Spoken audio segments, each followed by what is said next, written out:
بسم الله الرحمن الرحیم. السلام علیکم. قدرمنو کتونکو، محمد شاهد خان یم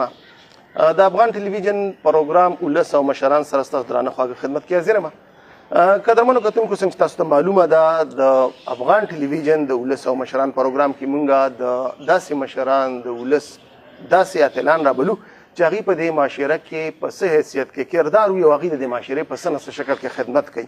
که خبره مونږ د خدمت وکړو نو د خدمت شعبه چې کومه ده هغه د ډاکټرۍ ده. ډاکټران چې کوم خدمت کوي او بیا په حقیقي توګه کوي، نو حقیقت کې څوک چې بیمار شي دا هغوی ته پته ده چې د دنیا په دولت نه په اسم نه ښوي چې زما علاج وشي او زه یو ځلې ټیک شم. دغه هڅې کو مونږ ګورو، نو په دغه کې مونږ دوه قسمه علاجونه دي، یو ایلوپیتیک دی او یو هیموپیتیک دی. هیموپیتیک علاج چې کوم دی دا نن سبا چې کوم دی نو په پاکستان کې ډېر په کامیابۍ سره روان دی او په ټوله دنیا کې بلکې روان دی. په پاکستان کې چې کوم دی نو په دې کې بیا داسې ډاکټران صاحبان شته چې هغوی په دې کې ډېر زیات مهارت حاصل کړی دی او هغه مریضان هم چې کوم لکه په ډېر علاجونو ستړي شوي ګرځېدلي خو د هغې علاج نه شوی. په دې کې داسې مسلې دي چې که موږ د هغې ذکر وکړو چې هغه په هیموپیتیک کې د هغې کامیاب علاج شته، حالانکې بعضې ډاکټران وایي ډېر زیات ګرځېدو نه بعد هم مریض چې کوم دی نو شفا نه وي حاصله کړې. بعضې ډاکټران الله تعالی شفا هم ورچولي وي لاس کې.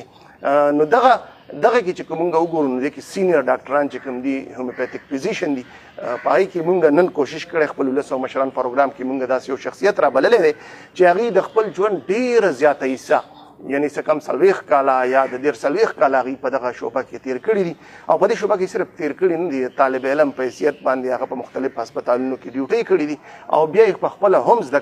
کړه کړې ده او اوس هم لګیا دی. هغه وایي چې اوس هم زه په دې دونه مودې باوجود هم زه خپل اول زده کوم، کوشش کوم، ستړي کوم، بیا د هغې په رڼا کې چې کوم دی د خلکو علاج کوم او الله تعالی په هغې کې برکت اچوي. مونږ چې کتل د دې د مریضانو یو لیست چې مونږ چک کوو نو هغې کې د دیر نه شروع شوی و، دیر باجوړ او د دغه علاقو نه تیبرګرې نه خلک راغلي او سوات ته علاجونه راغلي. هغه کسانو سره هم خبرې اترې وکړې دي په کلینیک کې، نو هغوی له الله تعالی شفا ورکړې وه. نن مونږ ډاکټر سید حسین شاه صاحب رابللی دی په خپل ولس او مشران پروګرام کې. ډاکټر سید حسین شاه صاحب سره به خبرې اترې کوو. زموږ دا پروګرام چې تاسو واورئ امید ساتو زموږ په دې کې خپله ذاتي هېڅ پیدا نشته، زموږ پکې پیدا ده هغه زموږ د کتونکو ده هغه دا پیدا ده چې که چېرې تاسو ته داسې یو مرض